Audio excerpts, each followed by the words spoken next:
Hello students, my name is Kavisha Arora and welcome to my channel Commerce Study. So today is the 5th class on chapter 6 of Analysis of Financial Statements, Cash Flow Statement.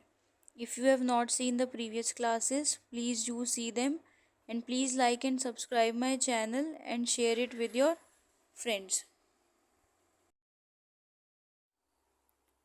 So here I have taken another question in which you need to calculate cash flows from operating activities. So I have shared the screen of the question with you. Please take the screenshot of the question. Let's start. First you need to write the name of the firm, that is Himalaya Limited. Then you need to write calculating cash flows from operating activities. Then the year as at 31st March 2022. So next we will write cash flows from operating activities. So सबसे पहले हम इसमें calculate करेंगे net profit before tax, that we will calculate in the note. So one thing is to be noted कि जब भी आप इस टाइप के क्वेश्चंस को सॉल्व करें तो आपको यहाँ पे एक नोट नंबर मिलेगा. इसको आपको अच्छे से चेक करना है. अगर इस पर कोई भी नंबर डला है इसका मतलब इसके नीचे क्वेश्चन के लास्ट में एंड में आपको कुछ डिस्क्राइब करके दिया होगा उस पॉइंट के बारे में. सो यहाँ पे हमें सबसे पहले बी पॉइंट दिख रहा है, शेयर होल्डर्स फंड में रिजर्व्स एंड सरप्लस में 1 लिखा है.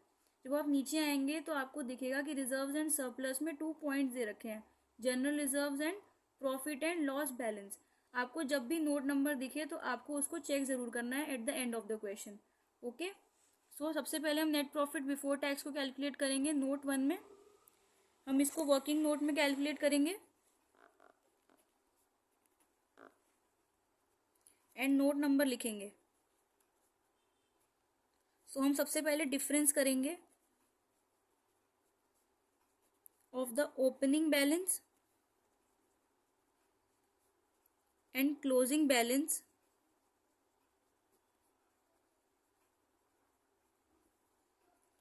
Of P&L account, profit and loss account. So जो डिफरेंस हमें दे रखा है वो है कि 2021 में 20,000 है नेगेटिव में और 2022 में 50,000 है. सो 50,000 माइनस 20,000 हमारी वैल्यू आ जाएगी 70,000. अब हम उसमें ऐड करेंगे.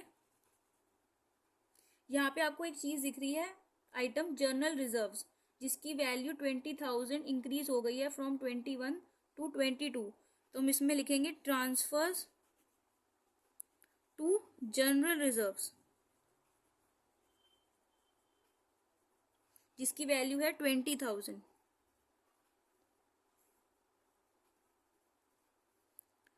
सो जो वैल्यू है 90,000, ये है हमारा नेट प्रॉफिट बिफोर टैक्स. अब हम इस वैल्यू को यहाँ पे नोट कर देंगे. देन हम इसमें क्या करेंगे, adjustment of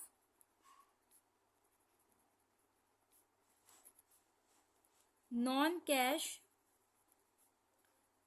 and non operating items.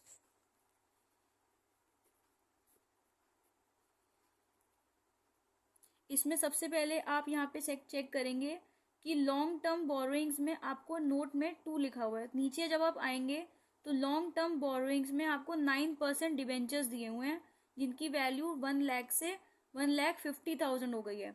और एडिशनल इन्फॉर्मेशन में लिखा है कि additional debentures were issued on 1 अप्रैल 2021.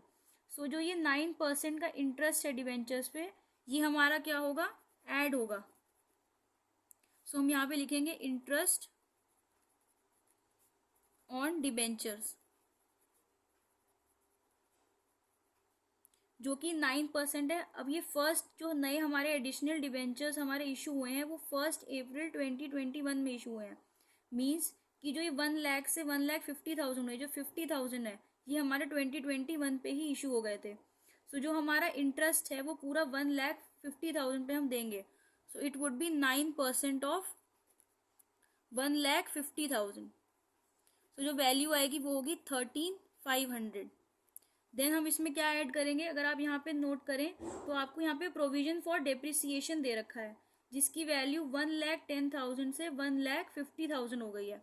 सो हम यहाँ पे क्या लिखेंगे, provision for depreciation.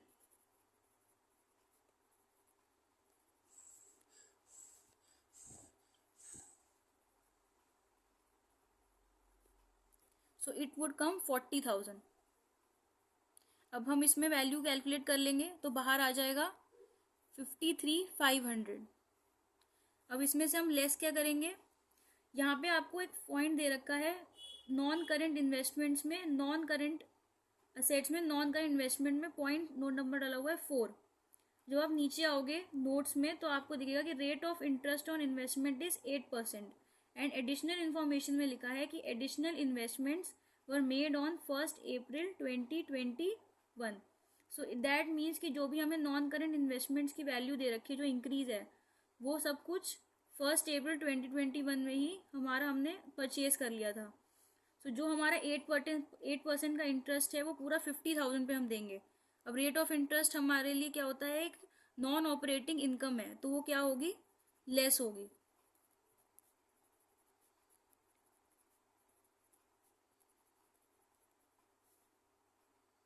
That would be 8% of 50,000।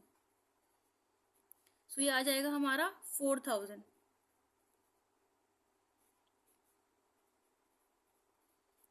अब जो हमारा फाइनल बैलेंस आएगा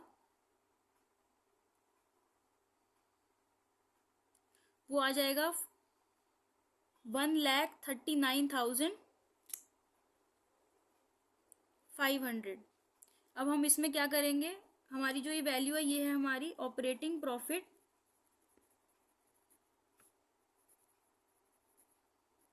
बिफोर वर्किंग कैपिटल चेंजेस। तो हम इसमें सबसे पहले क्या ऐड करेंगे, डिक्रीज इन करंट एसेट हो अगर, या फिर कोई इंक्रीज इन करंट लाइबिलिटी हो। तो सबसे पहले हम लोग असेट में आएंगे। तो असेट में हमारे जो है ट्रेड रिसीवेबल्स, उनकी वैल्यू 2021 में 1,14,000 थी और 2022 में आके 83,000 हो गई। सो जो भी हमारा चेंज आया है वो क्या है, हमारे डिक्रीज हो गए हैं। सो जो डिक्रीज कितना है, 31,000 का जो डिक्रीज है वो यहाँ पे हम लोग नोट कर देंगे। डिक्रीज इन करंट असेट में हम डालेंगे ट्रेड रिसीवेबल्स, जिनकी वैल्यू है 31,000। अब अगर हम हमारे जो करंट लाइबिलिटीज हैं उसमें ट्रेड पेबल्स दे रखे हैं, जिनकी वैल्यू कैसी हो रही है कि 2021 में 60,000 है और 2022 में 40,000, तो ये डिक्रीज हो रही है। तो यहाँ पे कुछ नहीं होगा, यहाँ पे ये लेस में जाएगा, क्योंकि लेस में क्या आता है हमारा, इंक्रीज इन करंट असेट और डिक्रीज इन करंट लाइबिलिटी। तो हम यहाँ पे लिखेंगे डिक्रीज इन करंट लाइबिलिटी, जहाँ पे हम लोग वैल्यू डालेंगे ट्रेड पेबल्स की,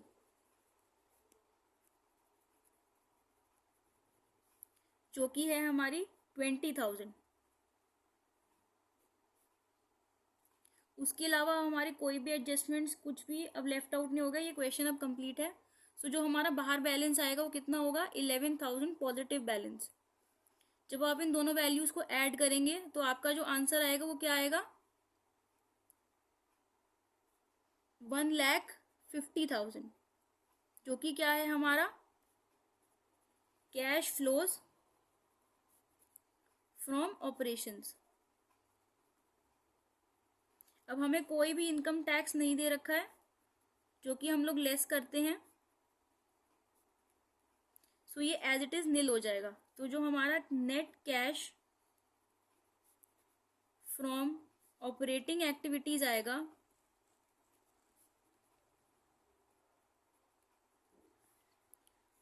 वो आएगा 1,50,500। सो आई होप कि आपको क्वेश्चन अच्छे से क्लियर हो गया होगा। Thank you. Please like and subscribe my channel and share it with your friends. Thank you.